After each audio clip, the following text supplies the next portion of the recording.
होता है उनको कहीं न कहीं लगता है कि सही बात करके चले गए तो उनको कहीं चोट पहुंचता है, तब इस तरह की बातें करते हैं। देखिए, देश की जनता एक साथ है, देश की जनता माननीय नरेंद्र मोदी जी के साथ है और सबने तय कर लिया कि पुनः उनको प्रधानमंत्री चुनना है। नमस्कार, आप देख रहे हैं न्यूज फॉर नेशन। मैं हूं आपके साथ नरोत्तम। बिहार में बीपीएससी द्वारा शिक्षक भर्तियों का रिजल्ट जारी किया गया। नियुक्ति पत्र भी गांधी मैदान में बड़े लेवल पर बांटा गया। इसके बाद कई राजनीतिक दलों ने इसका विरोध करना शुरू कर दिया है।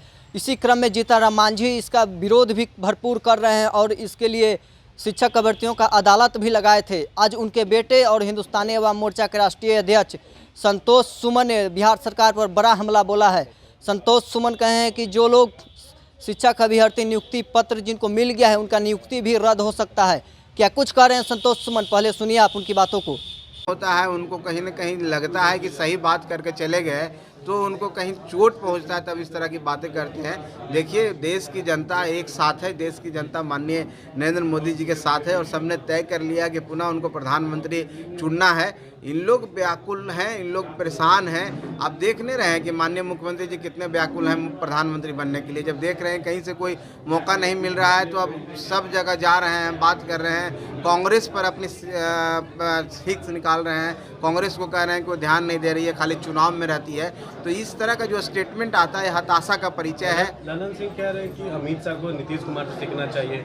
महिलाओं को जिस तरीके से महिलाओं के लिए नीतीश कुमार ने काम किया है, ये नीतीश कुमार से सीखना चाहिए अमित शाह को। अब देखिए, माननीय नीतीश कुमार जी से अगर सीखने लगेंगे तो हर 10 मिनट पर अपना स्टैंड बदल लेंगे। उनको तो जो लोग बोल रहे हैं, जो जिनके साथ आज है, कौन पलटू राम का उनको तंगमा दिया है? पलटू राम कौन कहता है? पलटू राम चाचा कौन कहता था? कौन कहता था कि इनका कोई अस्तित्व नहीं है?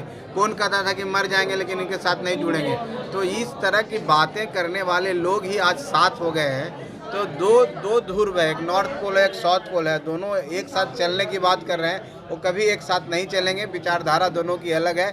माननीय मुख्यमंत्री जी की विचारधारा अलग है, लेकिन किस मजबूरी में उनके साथ जुड़े हुए हैं। अब ललन सिंह जी क्या बोलते हैं, हमको नहीं लगता है कि बहुत टिप्पणी करना। अमित शाह जी पूरे देश को देख रहे हैं, गृह मंत्री हैं, इतने बड़ी पार्टी के राष्ट्रीय अध्यक्ष रह चुके हैं और अभी भी सब चीज़ करते हैं। तो ललन सिंह, हमको नहीं लगता है कि उनको माननीय ललन सिंह जी को टिप्पणी करना चाहिए।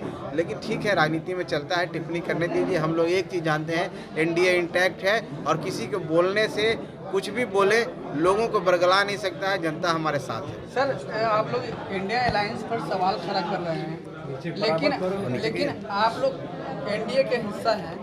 आप लोग का भी अभी सीट शेयरिंग पर लेकर कोई विचार तय नहीं हुआ, ना कोई मीटिंग हुई, क्या कहें? देखिए, मीटिंग हुई कि नहीं, विचार तय हुआ कि नहीं, हमको ये बता दीजिए कि हमारी पार्टी के, हम लोग के एनडीए की तरफ से कोई तो नहीं बोल रहा है ना कि हम लोग को परेशानी है। देखिए, सारी बातें हो चुकी है, मीडिया के समक्ष नहीं है, सबको पता है कि हम लोगों को कहाँ लड़ना है, हम लोगों को कितने सीट है और सब में अंडरस्टैंडिंग है। समय आने पर जब औपचारिकता होती है, जब सब मिल करके बैठेंगे, तय होगी, कोई बातों पर कोई कन्फ्यूजन नहीं रहेगा तो निश्चित तौर पर आपको बता दिया जाएगा। डिमांड कितना होगा? देखिए, डिमांड क्या होगा हम तो बता न दिए हैं कि मीडिया में बोलने वाली बात नहीं है। हम लोग का आंतरिक मामला है और हम जानते हैं कि हमारी पार्टी का सम्मानजनक हम लोग सब मिलेगा और इस पर कोई चर्चा नहीं है। हम लोग सब चर्चाएं 80% कर चुके हैं।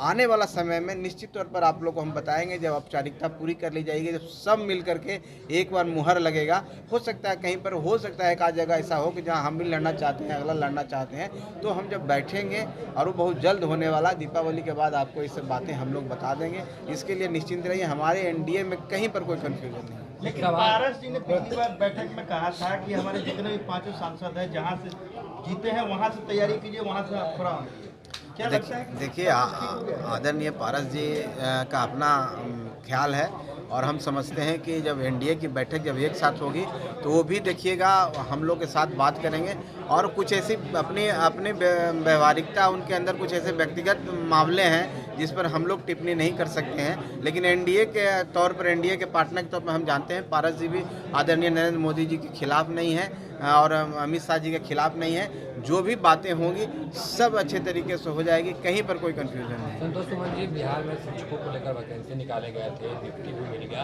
पर अभी भी जो अभ्यर्थी है वो गड़बड़ी का आरोप लगा रहे हैं और 2.2 का भी शुरुआत किया है। देखिए, अच्छी बात है जितने लोग का बहाली हो, जितने लोगों को रोज़गार मिले, लेकिन हम लोग का एक ही, हमारी पार्टी का जो स्टैंड है इसमें कि जो छात्र, जो अभ्यर्थी जो लगता है उनको कि कुछ गड़बड़ियाँ हुई है उसको सही तरीके से सरकार के द्वारा एड्रेस होनी चाहिए, उनको सुनना चाहिए और उनका निष्पादन कर देना चाहिए। उनको बता देना चाहिए कि आपने जो हमारे समक्ष रखा है सरकार का ये पक्ष है, उसके बाद भी कोई प्रक्रिया हो, चाहे नियुक्ति पत्र उन्होंने दे दिया है, सरकार ने बुला के सबको दिया है और नियुक्ति पत्र ऐसा दिया गया जैसे कोई एहसान उनके ऊपर कर रहे हैं। लेकिन जब मान लीजिए जिनको नियुक्ति पत्र मिला है बाद में उनको कह दिया जाए कि कुछ त्रुटि है इस कारण से आपका नियुक्ति पत्र हम कैंसिल करते हैं, तो कैसा रहेगा। तो ऐसी बात नहीं करें, जो भी दे एक सोच समझ के देना चाहिए, आराम से देना चाहिए, हड़बड़ाहट नहीं करें। और जो छात्र हम लोग के पास आए थे, हमारी पार्टी के पास आए थे, बहुत सारे ऐसे सवाल उठाए थे जो हम लोग मीडिया के माध्यम से और पत्र के माध्यम से माननीय मुख्यमंत्री जी को और जो कंसर्निंग बीपीएससी है उनको बता दिए हैं। तो मेरा सिर्फ इतना ही कहना है हमारी पार्टी का, उन छात्रों पर भी गौर कीजिए, उनकी भी समस्याएं सुन लीजिए और उसके बाद जो करना था करना चाहिए। लेकिन हड़बड़ाहट में उन्होंने किया तो ठीक है, करने दीजिए। हम लोग क्या लगता है कि इसमें भी गड़बड़ी की मामला आएगी, कैंसिल कर दिया जाएगा? देखिए, निश्चित तौर पर जो कुछ बातें ऐसी आई हैं हमारे पास, मैंने उदाहरण के तौर पर हम कहना चाहते हैं कि SC/ST में क्वालिफाइंग मार्क्स जो 1 से 5 का जो था वो 39 हुआ, 39 120 में 39 मार्क्स हुआ और कुछ बच्चे ऐसे आए जो 41 नंबर लाए हैं तो उनका सिलेक्शन नहीं हुआ। तो ये बात है ना कि बाद में वो जाएंगे तो उस आयोग को, उस संस्थान को उनको रखना पड़ेगा।